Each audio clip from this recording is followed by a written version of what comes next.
Well, good morning everybody and welcome to AFP headquarters. I'm obviously joined this morning by Deputy Commissioner Leanne and Deputy Commissioner Mike Phelan, and as we've already foreshadowed, we're here to talk to you today about what we know in the AFP as Operation Midship, but what is known more publicly as the Bali 9 investigation. Can I say first up and acknowledge that this must be a very difficult time for the family and the friends of Murun Sukumaran and Andrew Chan. You would not be human if your thoughts weren't with them at this time. Can I also express regret that the Indonesian government chose to follow through and proceed with the executions. In all of the circumstances, it seemed like an unnecessary thing to do, and the AFP, like many of our partners in government, for the last several months have worked very hard behind the scenes to try and secure a different outcome. I also need to acknowledge that many in the Australian community are angry with the AFP for our perceived role in 2005 that led to the executions last week. I understand that. We respect and we understand the very strong desire that has come from within the Australian community for the AFP to explain our actions and to give people information about what our role was.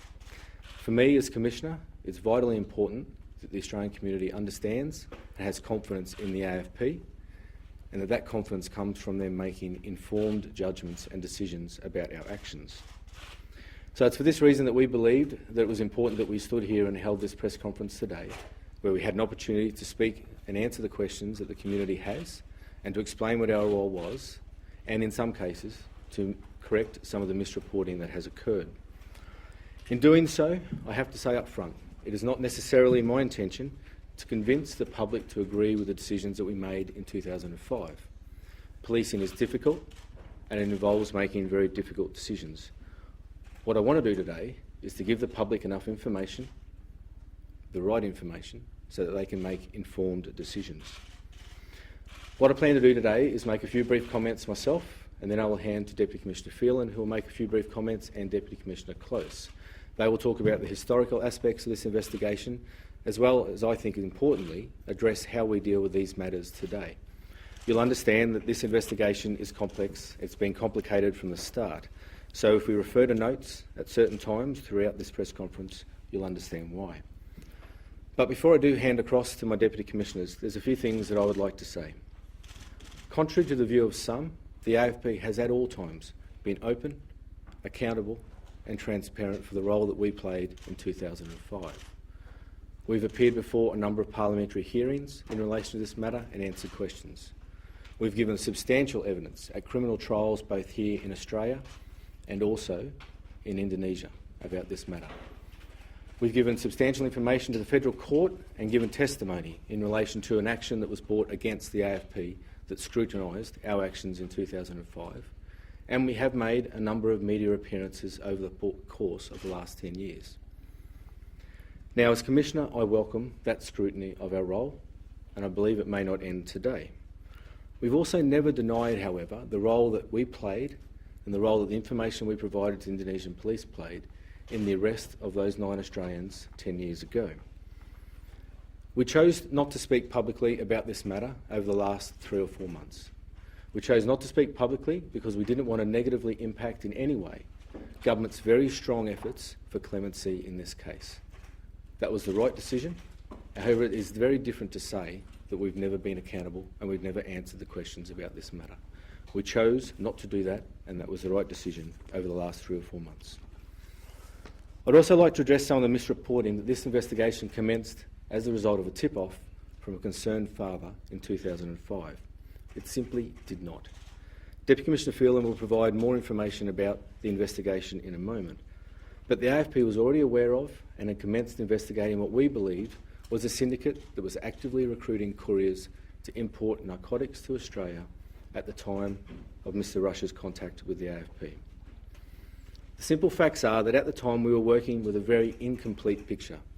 We didn't know everybody that was involved, we didn't know the organisers, we didn't know all of the plans, we didn't even know what the illicit commodity was likely to be. We were not in a position to arrest any members of the Bali 9 prior to their departure from Australia. It's for these reasons at the time that the AFP made the decision to consult and engage our Indonesian partners and ask for their assistance. It was operationally appropriate and it was consistent with the guidelines as they existed then. I can assure you that if we had enough information to arrest the Bali 9 before they left Australia, we would have done just that.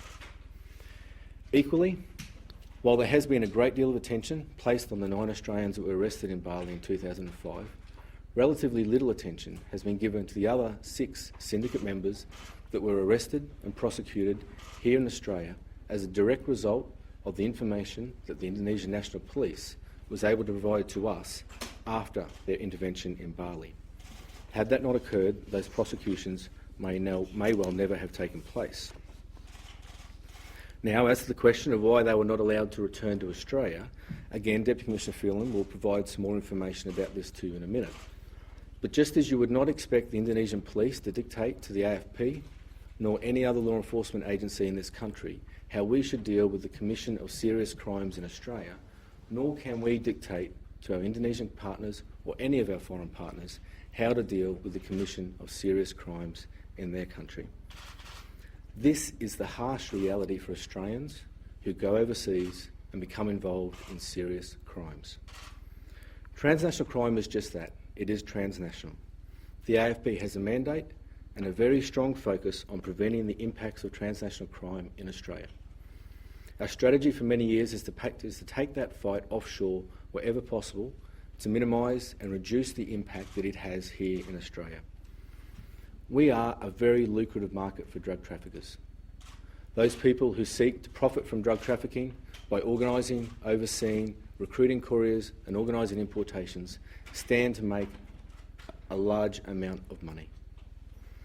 It's well known that illicit drugs, has been well spoken about lately, that illicit drugs are destroying our communities in Australia and are destroying our families. Between 2007 and 2011 alone, there were 4,100 reported deaths from heroin and other opiates alone. Now that doesn't include other illicit goods. That's heroin and other opiates alone, 4,100 deaths. So to dent this supply of narcotics, law enforcement agencies in this country, especially the AFP, work very closely with our partners in the region, who, unfortunately, are sometimes source countries and transit countries for illicit goods into Australia. It's a hard reality that many of these countries still have the death penalty for serious offences. For this reason, we cannot limit our cooperation just to those countries that have a similar judicial system or similar policies to that of our own. We must be able to work effectively with those countries that are closest to us when you consider the region that we are a part of. Now, I'm very conscious that Australia has a long-standing opposition to the death penalty. We support that organisationally. We actually support that personally. The AFP's policies and procedures regarding the death penalty are appropriate. They were reviewed after 2005 and they were tightened to reflect the changing environment that we were seeing. They have been endorsed and supported by successive governments and they are monitored regularly and updated when they need to be. Now, Deputy Commissioner Close will say a little more about our death penalty guidelines and how we deal with matters of this nature today. Particularly, though, when we're dealing with transnational crime, it's imperative that we can work with our partners. On the key question of could this happen again, I wish I could assure you that this scenario could never happen again, but I cannot. The guidelines relating to how the AFP deals with death penalty situations has changed considerably since 2005, and we now have a range of additional factors and additional considerations that we must take into account. This is appropriate.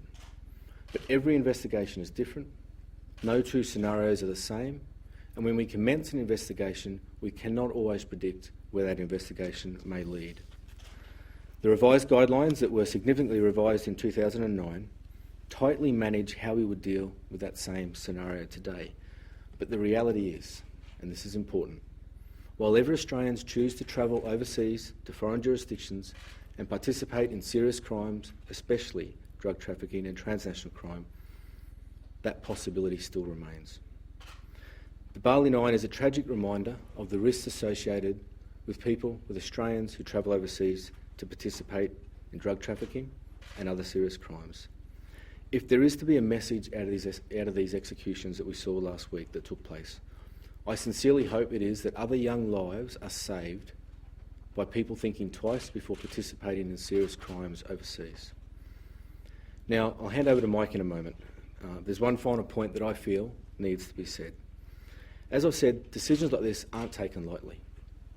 They're agonising decisions. Police officers have to make difficult decisions each and every day. They are made by individuals whose motivations and intentions are to protect the community from crime and to protect the community from those people who would do us harm. I also have an obligation to the men and women of the AFP to ensure that their welfare is well taken care of, and public references to blood on our hands, public references to a cavalier approach, public references to shopping the Bali 9 in exchange for some conspiracy of a greater relationship, cartoons depicting the AFP as the firing squad, cartoons depicting the AFP as the Grim Reaper, are not only misinformed and ill-guided, they are, in my view, in very bad taste. Police naturally have thick skins. You wouldn't be a police officer if you didn't have a thick skin. But they also have friends and family who read and see those types of headlines, those types of comments, and are influenced by them. Let's not forget that police are members of the community as well, and they are also human beings. Comments like that do not pass lightly. Now, I believe it shows an incredible disrespect for the hard and often dangerous work that police in this country do each and every day to protect our community from illicit drugs. With that, I'm going to hand to Deputy Commissioner Phelan, then we'll hear from Deputy Commissioner Close, and then we will take whatever questions that you have. Thank you, Commissioner. In early February 2005, the AFP began its investigation into the so-called Bali 9. The investigation focused on a syndicate of Australians who we believe were travelling to Indonesia to buy drugs and ultimately import them into Australia. In the first few weeks, we identified 3 persons of interest, one of which was Andrew Chan in mid-February, later followed by Renee Lawrence and Matthew Norman. In March 2005, we didn't know the hierarchy of the syndicate at all, the identity of the majority of the syndicate members, the source of the drugs, or even the type that might even have been imported. Andrew Chan was the first member of the Bali 9, that later became known as the Bali 9, to depart Australia on the 3rd of April 2005. His departure didn't add very much to the knowledge that the AFP had at that particular time of the syndicate. 4 other members, Lawrence, Norman, Martin Stevens and Chen, left for Bali 3 days later on the 6th of April. Stevens and Chen were unknown to the AFP at this time and became linked to the group because of analysis of travel bookings they'd all made. The AFP at this time was completely unaware of Myron Sukumaran's involvement and did not become aware of his involvement till after the intervention of the Indonesian authorities after conducting surveillance at our request. There's some really clear points that I want to clarify here, particularly around the information that was passed by Scott Rush's father. It's important to really clear the record on this matter. It's been reported that the AFP took the tip-off from Scott Rush's father and then promised that his son would be prevented from leaving Australia, and his information was then provided to the Indonesian authorities as the bulk of the knowledge that the AFP had of the Bali 9 syndicate. This is simply not true. On the 7th of April, a seconded member working with the AFP's counter-terrorism unit received a phone call from a lawyer acting on behalf of Scott Rush's father. In the phone call, the lawyer asked if he could put his friend in touch, a friend of his, Scott Rush's father, in touch with the police. The officer said yes, and Scott's father called him shortly afterwards. I'm advised that at no time in either of these conversations with either Mr Rush or indeed his lawyer did the officer promise that Scott Rush would not be stopped from travelling to Bali. As a matter of fact, nor did he have the ability to do so. Claims that the AFP gave these assurances to Scott Rush would be stopped and warned before he left Australia are completely incorrect. The individual police officers involved with those conversations have in fact tendered sworn affidavits and evidence to the federal court matter to that effect. After his phone call with Scott Rush's father, the officer placed what's called a travel alert on Scott Rush, which Scott triggered when he presented for customs immigration checks on the 8th of April. The important point to note here is that Scott Rush was linked to 3 airport alerts, not 1, but 3. First, the alert that was placed on as a result of the conversations with his father. The second, an alert was placed because approximate to the same time, an anonymous information came into Crime Stoppers into New South Wales, and a pass alert or an alert was put on at the same time. The third one was another alert that had been previously put on in relation to one of the subsequent people arrested in Bali. He was directly linked through travel bookings with that individual. So on 3 separate occasions, Scott Rush was linked to this syndicate. The important point to make here is that if Scott Rush's father or his lawyer acting on his behalf had never made contact with the AFP, we would still be in exactly the same position we are today. It made absolutely no difference. It's also been reported that some of the information that Scott Rush's father gave us, in other words, that his son may have been going overseas to do no good, formed the basis of our complaint to the Indonesians. Not one bit of the information that came from Scott Rush's father made its way to Indonesia. Not one bit. Travelling on the same flight as Scott were Michael Chugai and Tan Nguyen, who the AFP became aware of on April the 8th as well. At this time, as the Commissioner said, the AFP only had fragmented information about the syndicate. We had bits and pieces of information that had come to us beforehand to form a basis of putting airport alerts on. Other individuals were being picked up at the same time on the 7th and on the 8th, and we were putting together a picture because when the analysis was done then and there on that day, there were a coalescence of information. In other words, tickets were paid for the same place in cash, passports were issued at the same time, and the linkages were put together. Given this time frame and the information that was available, as opposed to evidence, and I want to make it quite clear, there is a 1.5 miles between information and evidence that was available, the AFP had absolutely no grounds to arrest any of the individuals at that particular time. There has been some commentary that perhaps we could have charged someone with conspiracy. That is absolutely false. If we'd have charged someone with conspiracy at that time, a first-year lawyer would have been able to walk at a first hearing. There was simply no evidence. There was information, but no evidence. We must remember this was an investigation that started off as an intelligence probe, so there was no physical surveillance in Australia, no electronic surveillance, and indeed no sworn testimony from anybody. So extremely difficult to try and prove it a conspiracy, actually impossible in these particular circumstances. As I've said, so some of the people left Australia, travel alerts were activated. But alerts in themselves do not allow police to take any action. They flag that someone may be of interest unless they had warrants, etc. So there was no basis upon which we can stop. There are legislative reasons as to why we can stop people, but in this particular case, none of those were apparent. It's also been asked that if Scott Rush's father wanted us to alert his son, why didn't we? Why didn't we just tell him that a young fellow was going overseas, potentially involved in no good? You've got to appreciate that in 2005, with the scant information that we had, it was incumbent on us to find all of the details around this particular syndicate, what they were up to, and we needed to find out all that information so that we could either stop further importations occurring and go to the source of the narcotics themselves.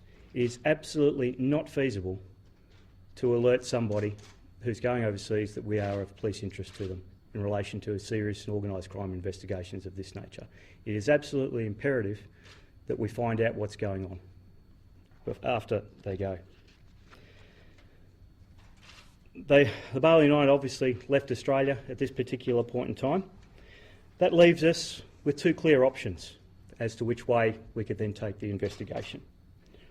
One way, and which is the way the organisation went, was to request that the Indonesian police conduct surveillance on our behalf and evidence collection.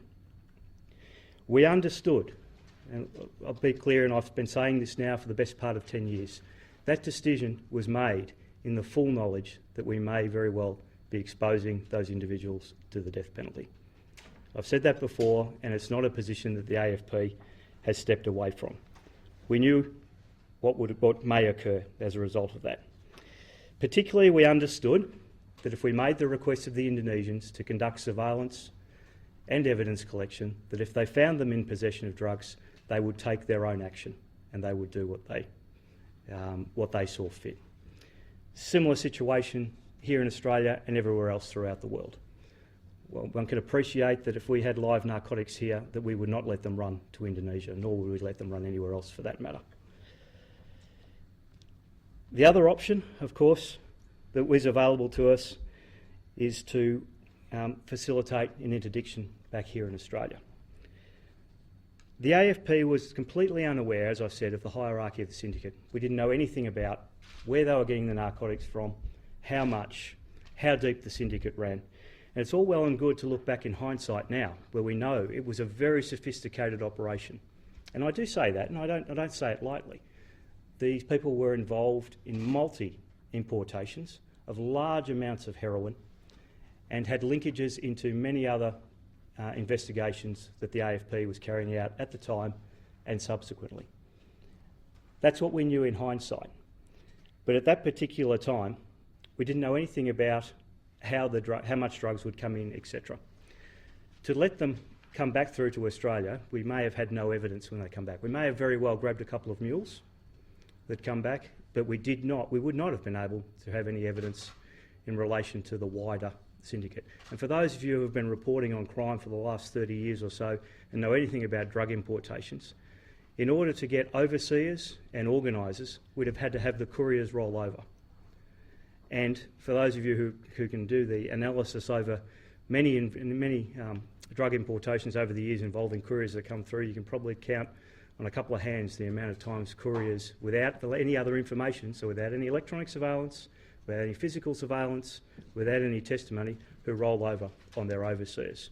So we may very well have got 4 people here in Australia. Our greatest priority is always to ensure the safety of the community. The interesting thing to note is even if we had with the very scant knowledge we had, allow the narcotics to get on the plane, we still didn't know other things that could happen to those drugs at the time they go through. And there are all sorts of things that go through an investigator's mind when making these decisions. And that includes trusted insiders at the airport, it includes handovers and so on that happen on the planes. However remote those possibilities are, those are the things that go through investigators' minds at the time that they make these decisions to hand over information that is absolutely necessary to request the surveillance and evidence that's needed. Targeting drug importation at its source gives police the greatest chance of seizing the drugs and identifying those upstream and dismantling the entire syndicate and catching the senior members. We had our greatest chance of doing that by receiving the information that we did from the Indonesians as a result of what they did. And in fact, as we've said many times over the last 10 years, it was as a result of the surveillance that was carried out by the Indonesian authorities that identified Myron Sukumaran as part of the syndicate.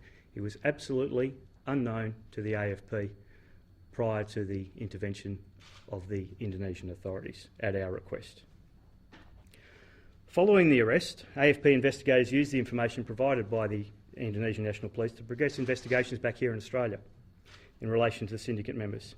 As a result of this cooperation, as the Commissioner said, the AFP built a case against 6 people who were charged in Sydney and in Brisbane for their involvement in 2 endeavours to import and indeed a couple of aborted attempts as well in relation to the same syndicate surrounding the supply of drugs to the syndicate and ultimately for importation into Australia. All 6 were convicted in Australian courts and received sentences between 2 to 10 years. All of the information used to progress that component of the syndicate was obtained as a result of the information that was gained from the Indonesians.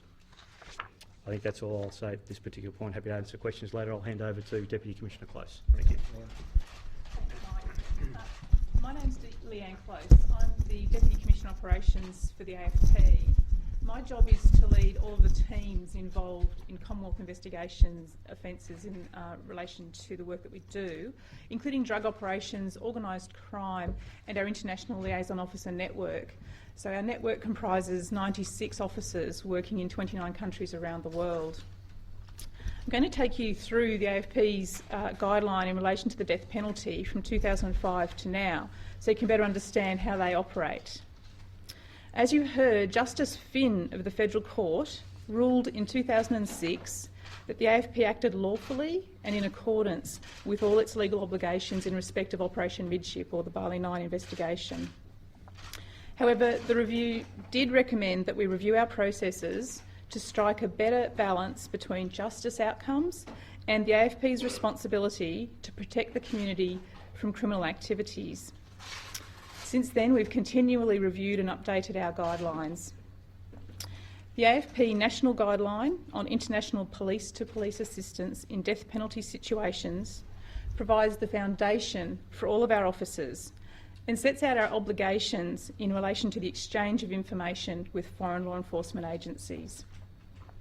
The guideline is based on Australia's strong opposition to the death penalty.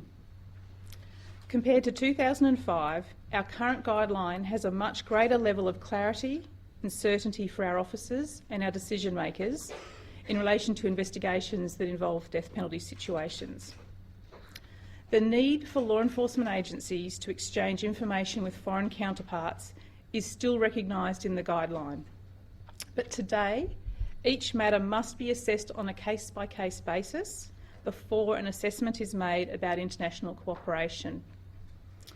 If the AFP is aware that providing information might result in the arrest or prosecution of an Australian citizen for an offence which carries the death penalty, a senior manager holding at least the rank of commander is the decision maker and must consider certain factors first.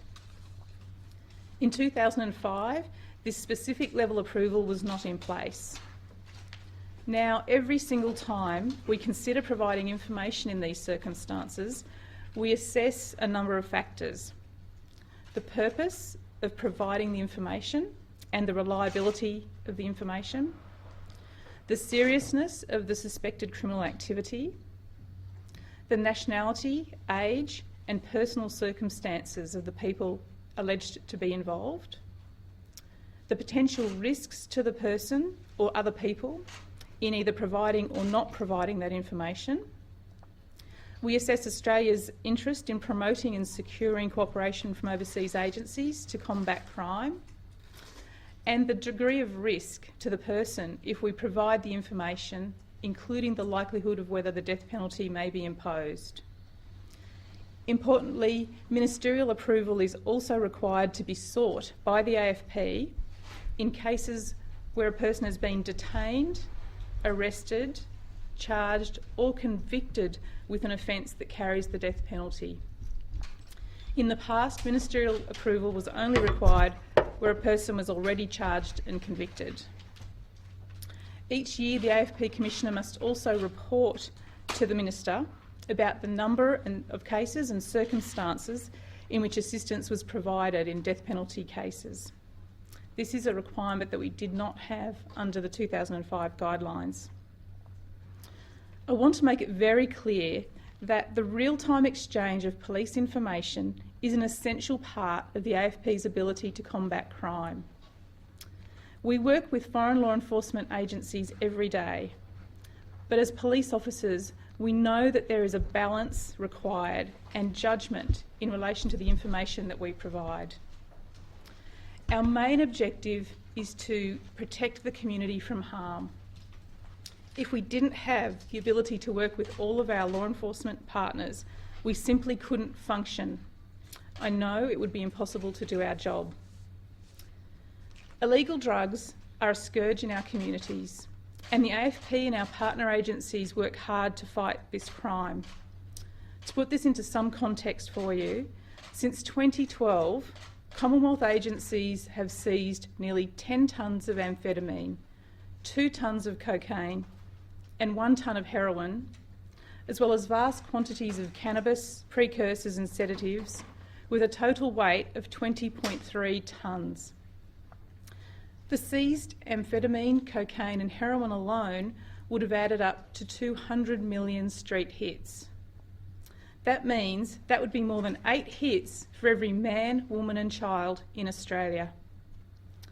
We could never have seized these drugs without international cooperation. I believe the balance is right. Our message to the community is that you should feel confident and assured that the AFP takes our obligations and responsibilities in this area extremely seriously. The current guidelines allow us to do our job effectively, as well as providing appropriate checks, safeguards and balances. Thanks, Commissioner.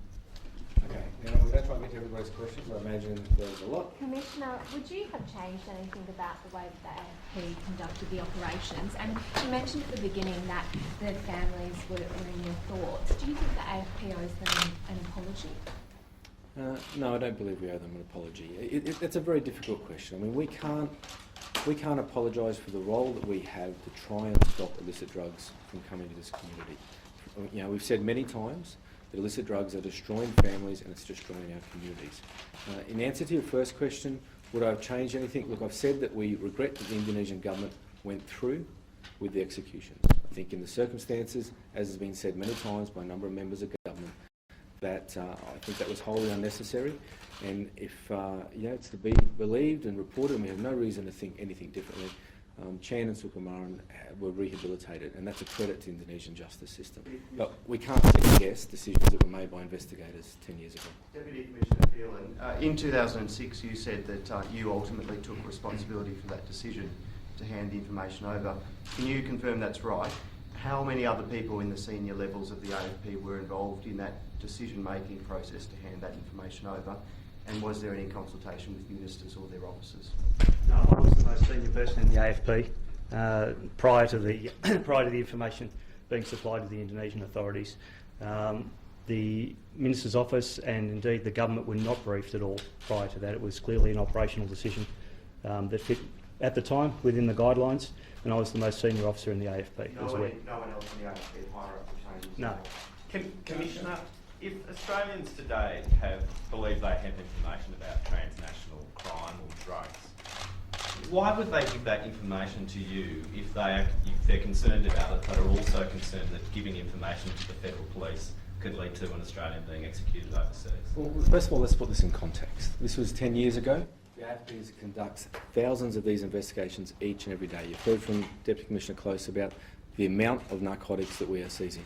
Of course we need the public to work with the police. Of course we need them to provide information to police that helps our investigations. In terms of Mr Rush, and I think Deputy Commissioner Phelan has put that in good context for everybody. Scott was, unfortunately for Scott, involved in a very broad syndicate, a much larger syndicate that was responsible for large amounts of narcotics being brought into this country. That is our job. Our job is to combat transnational crime. We need the community to work with us. They do work very well with us. I think out there in the community there's a great deal of support for the work of the AFP in this field.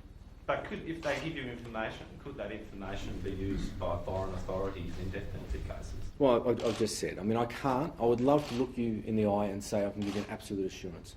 But no two cases are the same. When we start an investigation, when we have that first seed information, we do not always know where it will go. We don't know who's involved. We don't know what the drugs are. We may not even know what the crime is. Information is just that. It's easy in hindsight to look back. It's like a jigsaw puzzle. When you've got the picture, the jigsaw's a lot easier to put together. When all you've got is pieces, it's very difficult to put together. Can I ask you about that hindsight then? Given what you now know, you didn't know it then, but you now know that it resulted in those executions, would the AFP act in exactly the same way in terms of its relationship with the Indonesians? No two cases are the same. No two cases are the same. The guideline, as we've gone into some detail, asks us to take into consideration very specific caveats and factors around one significant reform. I've seen a number of reports to say that the new guideline is not substantially different to the old guideline. It is substantially different. It is substantially different insofar as it asks us to consider at a much earlier stage whether we will share information well before arrest. That wasn't the case in 2005. It is the case now. So we would have to think about this differently. I can't give you an ironclad yes or no, because each situation is different, and you must understand that investigations start from seed information and we don't always know where they will go. In this case, it helped us identify a broader syndicate. It helped us take out a broader syndicate. It ostensibly helped protect Australia from future importations, and that's a difficult truth of the matter. Commissioner Colvin, are you completely satisfied with the the new guideline, are there any steps in place to revise that, particularly in the wake of the executions that have just gone ahead? Are you completely satisfied with that? Okay, so in terms of, am I completely satisfied? Yes, I think the guideline is appropriate. I think the guideline is good. The guideline was reformed and it should have been reformed. It took into account circumstances that needed to be taken into account. I think the guideline is appropriate. In terms of should it be changed in relation to the events of last week, as tragic as the events of last week were, and they were tragic, we know that, that doesn't change the facts from 10 years ago. The guideline was reviewed. Justice Finn made some very strong comments, quite appropriately, about what he believed the guidelines needed to include, and that's been done. Nothing has changed. There's no new information as a result, or no new circumstances as a result of the executions, other than the fact that the Indonesian government saw fit to go through with the executions. I know you say cases vary, but you have an intimate knowledge now of the Bali 9 case.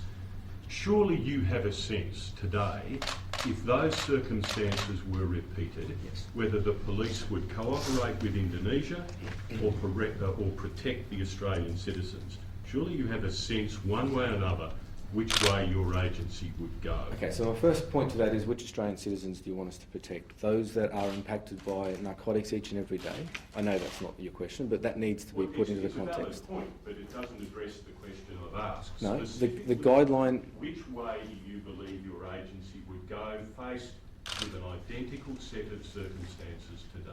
Okay, but faced with identical set of circumstances and the guideline that we have now, I believe that our investigators would need to take into account a number of different factors.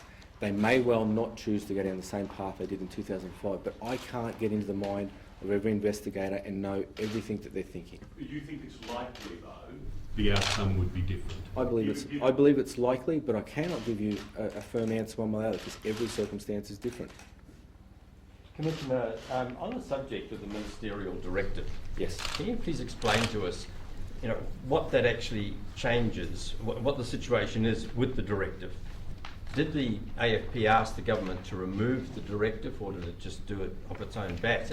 And were there circumstances where, with that directive in place, the AFP would be impeded in terms of operations against terrorism or in various other areas? Yeah. Brendan, to answer your first question, did we ask for it to be removed? No. But the reality is the ministerial direction is a very high-level strategic document that tells me as the AFP Commissioner what my priorities should be, what the government's expectations of me are. It doesn't tell us how to go about doing that.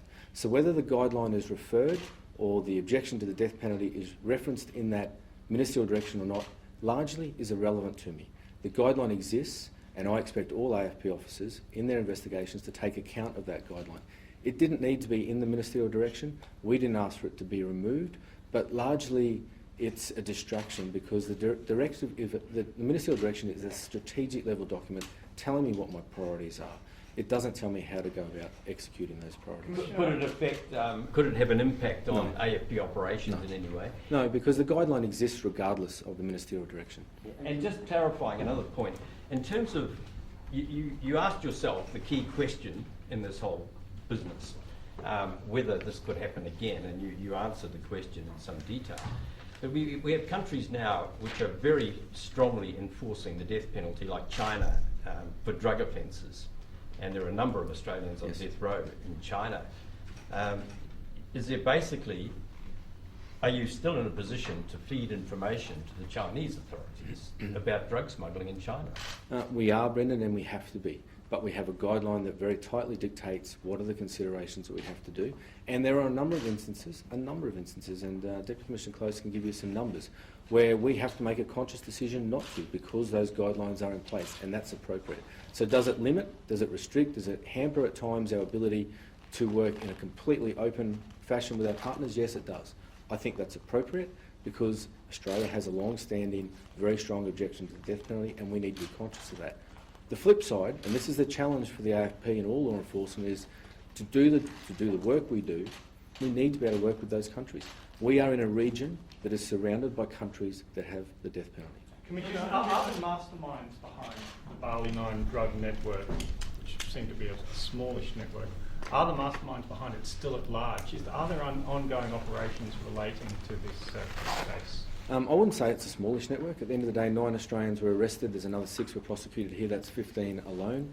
Was everybody arrested and prosecuted who we think may have played a role in this? No. But I also want to make the point that we often put too much emphasis on the idea of the mastermind, or that there's always somebody else in control of it. As I said in my opening statement, people who organise, oversee, recruit, stand to make a lot of money. And it's not a clear hierarchical syndicate as we always try to think about. That gets portrayed in TV, it's not reality.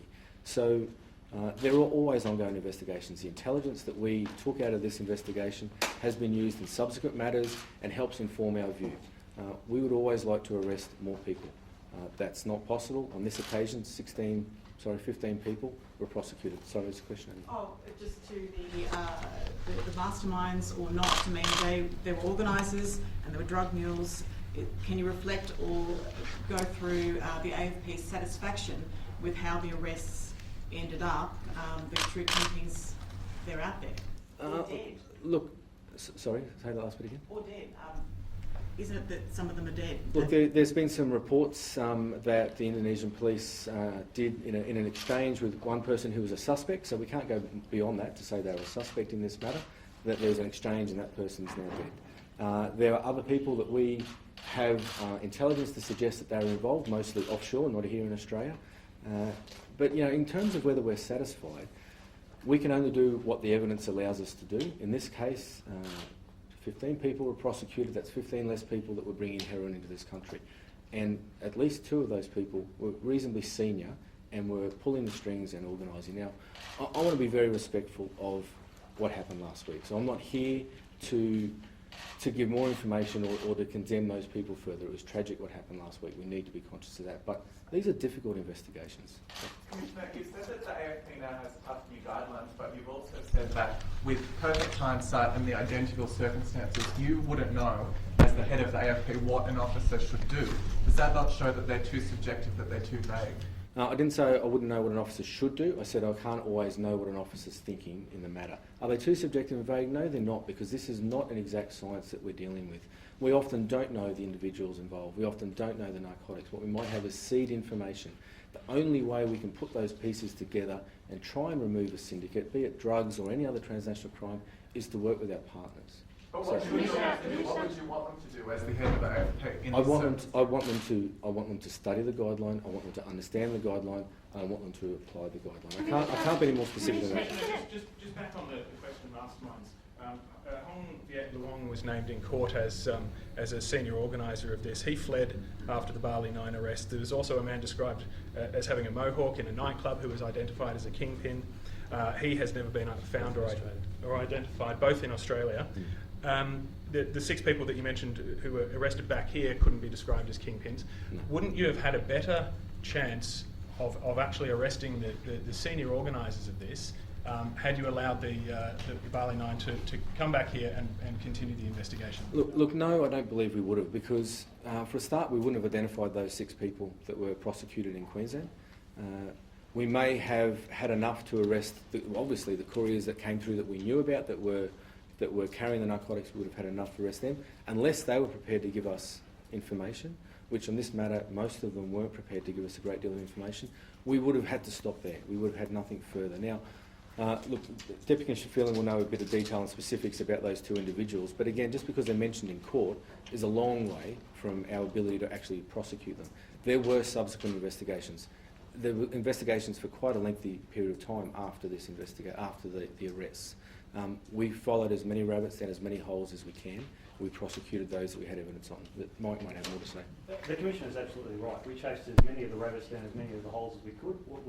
Obviously, around this particular syndicate, we wanted to do everything we possibly could to close down every angle back here in Australia. There simply was not enough evidence in relation to those people that's admissible in court.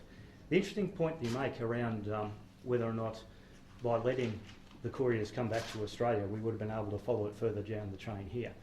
That presupposes a number of events that need to occur, and that is that the couriers themselves, when they arrive, need to cooperate, and as I alluded to earlier on, that doesn't happen anywhere near as often as people think it does. The amount of evidence that we actually needed against potentially against Andrew Chan, who was, of course, on the plane as well. We would have had to have been able to get enough evidence of him. Remember, this is not a traditional investigation. It was an intelligence probe. No electronic surveillance, no physical surveillance, nothing. All we would have had would have been 4 couriers with 8 kilos of heroin. Would have been very, very difficult even to grab and have enough evidence against the overseer, particularly unless the others rolled over and gave evidence.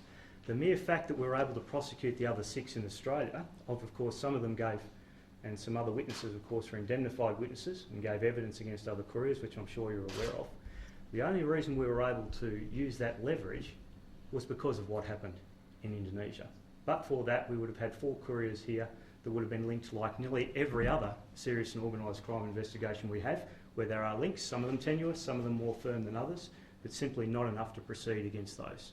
Commissioner, was there at the time, or is there now, any scope for any sort of informal undertakings or dealings with your counterparts in Indonesia in respect of avoiding the death penalty? Yeah, look, there always is. But just as if a country was to ask Australia for assurances about how a matter will be dealt with at court, my answer would be, I can make representations to the court, but the court will make the final decision.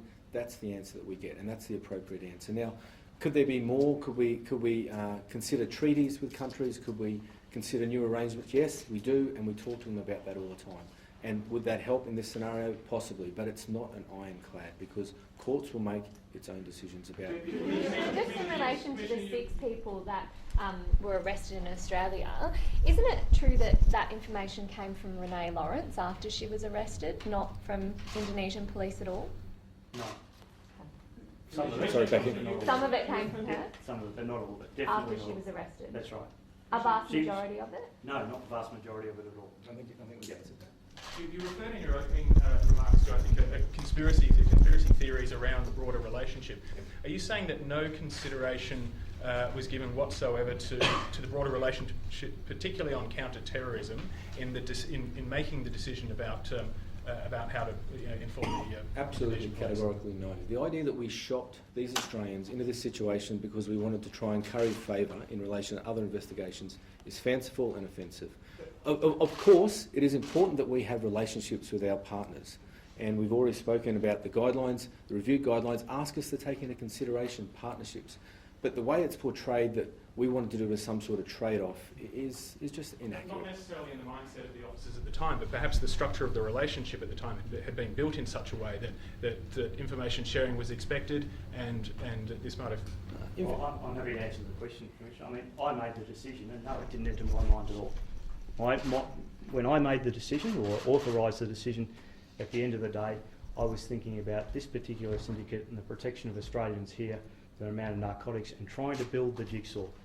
The relationship with Indonesia was not in my mind. Had it been Thailand, had it been Vietnam, exactly the same considerations would have come into my mind. Can I just say on that before we move off it?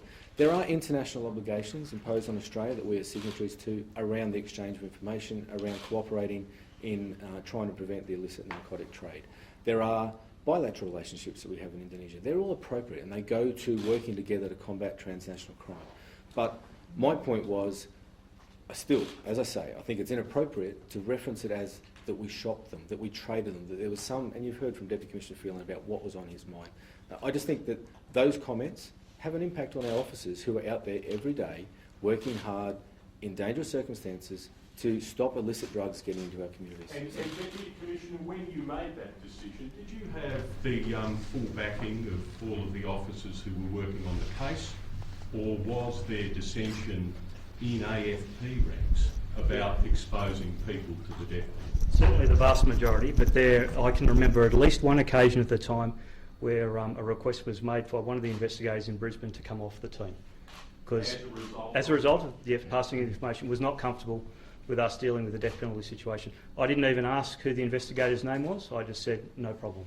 If that's what they want to do... And you still don't know? No, I still don't know. I've got no idea who it was. Importantly, I think that's a really important point. I mean, I welcome that. I really do, because we need diversity of opinion. As I said up front, these are not easy decisions.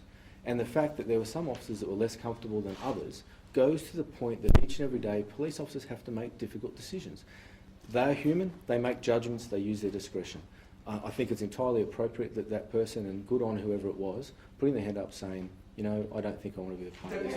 Can you take us into your state of mind further at the time on the issue of the death penalty? How did you test? How serious was this as an issue for you at the time? And how did you test it, weigh up the benefits and the cons? Thank you for that. And if anybody thinks that over the last 10 years I haven't agonised over this decision, then they don't know me and they don't know what it's like to be not only a senior law enforcement officer, but whether you're a constable and you have to make split decisions, decisions at the moment, or indeed decisions when you have more information in front of you. These are difficult decisions. I agonised over it at the time.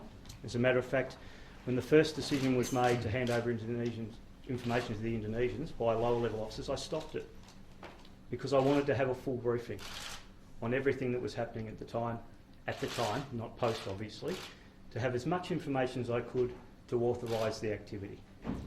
What was going through my mind was very much around what I wanted to achieve at the end here for the Australian public.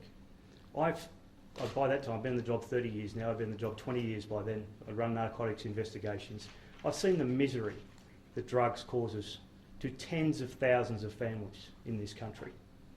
We are charged with executing the laws of this country to the best of our ability. That's the sort of thing that weighed on my mind at the moment. Yes, I knew full well that by handing over the information, requesting surveillance and requesting the evidence gathered, if they found them in possession of drugs, they would take action and expose them to the death penalty. I knew that. I went in with an open mind. But I weighed up a number of things in my mind as to what I thought was appropriate, and I've agonised over it for 10 years now. And every time I look back, I still think it's a difficult decision. But given what I knew at that particular time and what our officers knew, I would take a lot of convincing to make a different decision than it happened then. It was not easy. Deputy Commissioner, do you feel that there was, if not an explicit or even a discussed agreement, that there was some sort of expectation? Do you feel let down as a result of what happened? No, I don't. Look, I've said on a number of occasions as well that when you're dealing with a sovereign nation from another sovereign nation, that once you hand over information and request things, it really is in their hands. So there was no agreement that they would, let them run live. I wouldn't ask that. I mean, we wouldn't do that here. We never do that. I mean, even with our major controlled operations that we do here, the vast majority of them, we actually take the narcotics out and do a substitution, as everybody knows, for the sole reason that if we lose control, that means we lose surveillance of them, no narcotics go out into the community. We might lose some talcum powder or some sugar or something. We don't lose heroin, we don't lose cocaine, and we don't lose ice. Similarly, I would never allow heroin, if I know it's an amount of heroin, to come back here to Australia, if I can help it. Because I didn't know what other handoffs there may have been, or what other scenarios, and albeit, like I said, remote, as an investigator, given the time, you've got to consider all those options. Commissioner, since the new guideline in 2009, Yep. have there been specific instances where the AFP has opted not to cooperate because of the... Yes, absolutely. How And many? each and every day, and we report these numbers to Parliament, our investigations take us down paths where we deal with countries that have the death penalty. And our investigators, under the guideline, need to seek approval to either go forward and exchange information or not. And it depends on the factors that we've outlined, and it depends on what we know. Now, I don't have the figures, Leanne may. In the last 3 years, we've had more than 250 requests in relation to matters that may involve the death penalty guidelines. Of those, we've not approved about 15 that haven't gone forward in terms of exchange. Now keep in mind, that's only those that get brought forward for approval. I know that there are a lot because investigators know what the guidelines are, so they don't bring it forward for approval unless they think they need to actually progress it. Most of them would never reach that point because we know what the expectations of the guideline are. Do your procedures take into Sorry. unrest with other authorities as their frustration doing nothing, Australia saying no? Oh, I can assure you that even from this press conference today, that our partners overseas that have the death penalty for serious narcotic offences will be watching and will take note of the fact that we've made the comments that we have today. I trust that our relationships with them are strong enough that they'll continue to work with us and trust us and work with us to share information, because to not do that would just be a tragic set of circumstances for Australia. But they know, and they very strongly know, our opposition to the death penalty. Equally, they know that they have the death penalty on their statutes and they strongly support the laws that they have. Your procedures take into account that with a country like China, they have a court system which uses a much lower threshold of proof than would be used in Australia or other Western countries. Look, you've heard what we take into account. Sorry, Leanne. Yeah, of course, we absolutely understand that. That's why we have our liaisons around the world as well, providing us that sort of level of detail of information. And the decisions are not taken lightly. They take time to work through for some of those very reasons you point out there. I think importantly in relation to information sharing, we have 72,000 requests for information every year through Interpol and Europol. So amongst that, obviously that's not all related to death penalty type countries or offences involving our Australians who may be subject to the death penalty. But that's the volume of sorts of inquiries and information that we share across the world each year. Are there cases out there that you haven't solved because of the concerns about not passing on information that might lead to someone? Definitely, absolutely. On instances where our investigators have appropriately made the decision not to share information, we're obviously in the dark. And sharing that information may have illuminated certain parts of a syndicate, may have given us more information. That's the reality of the situation. We have a strong objection to the death penalty. The AFP takes it seriously. We have to make those judgments, and we've heard some of the things that have to be weighed up. The seriousness of the crime. We have to weigh up what the system of justice is, as we talked about. One of the biggest changes from the guideline in 2005 to what we have today is to take account of the fact that in Australia we have a common law system of justice. We are surrounded by countries that don't have a common law system of justice, that have continental systems of justice where charges come at a much later stage. These are all very, very relevant factors. But, of course, I can never answer that, Brendan, with any absolute clarity because we won't know.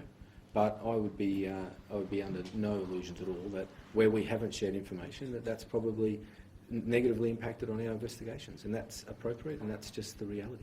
It seems that this came down ultimately to an operational decision rather than in some ways a human-to-human decision. You wanted the wider drug ring, and so these people were let go instead of being stopped. Can you understand why that is difficult to understand, or that is a difficult thing, in particular for Scott Rush's family, since they asked you to stop him? Well, I think we've addressed the Scott Rush issue, and I want to take pressure off Scott Rush's father, because a lot of the way it's been reported is that his information, his tip-off has led to this. It didn't, and I feel for Mr. Rush that it's been portrayed that way. I don't agree with you that it's just an operational decision. I think you've heard from Deputy Commissioner Phelan about the factors he took into account. We have to weigh up the impact of narcotics in this country. I said to you, 4,100 deaths from heroin and other opiates alone in a 4-year period. This is having a detrimental effect on the community. We have an obligation to protect all members of the community, and that involves difficult decisions. So this was a difficult decision, a very difficult decision. Operationally, it was a sound decision, but that doesn't mean that there weren't human factors in it. Deputy Commissioner, the 15 cases that were knocked back, were they all relating to China? No, there are several different countries in relation to those ones. Mostly to China, or...? Oh, I'd have to go back and no, check they the wouldn't actual be. I mean, numbers. we're surrounded by countries that have death penalty, and some of these countries are, as I've said, transit countries and source countries for narcotics. So, it would be a mix. China is obviously a very key partner for us, but they have the death penalty. Sorry, over here. Talk about being a difficult decision. Would it be easier, or perhaps more difficult, for police if you didn't have to make that decision and it was a law that police could not refer anyone to another country where the death penalty is involved? So you don't have to make the decision. Well, there'd be no decision to make, of course, but our ability to stop drugs coming to this country would be, all transnational crime would be so severely impacted. I mean, I'm not saying that to scare the horses. You only have to think about the region that we're in. We are an affluent country, relatively affluent country, sitting in Asia, where we are a market for drugs. We are a market for transnational crime. That is a decision that others will have to make if that's what they wish to do. My advice to them would be to be very careful and be very wary of the impact that would have. 100 countries around the world have the death penalty on their statutes. including some of our most significant partners like the US. And Papua New Guinea, how have difficulties arisen with the AFP officers deployed in Papua New Guinea? Yes, it has. We've had to be very careful about how we work with our Papua. As you know, we've got 73 police in Papua New Guinea trying to help train and give advice to them. Now, we don't get involved in direct operational matters. That's part of the mission, is to try and train and advise. But having said that, from time to time we will come across death penalty issues. Papua New Guinea have recently amended their statutes to reintroduce some harsh penalties and death penalty for offences. So this is a real issue. I mean, people look at it as if something that happened 10 years ago. This is each and every day we're having to make those decisions. I might take one more question. I think we're just about exhausted the room. If there's no more questions. Commissioner, can I just get an idea of the level of cooperation now, 10 years on?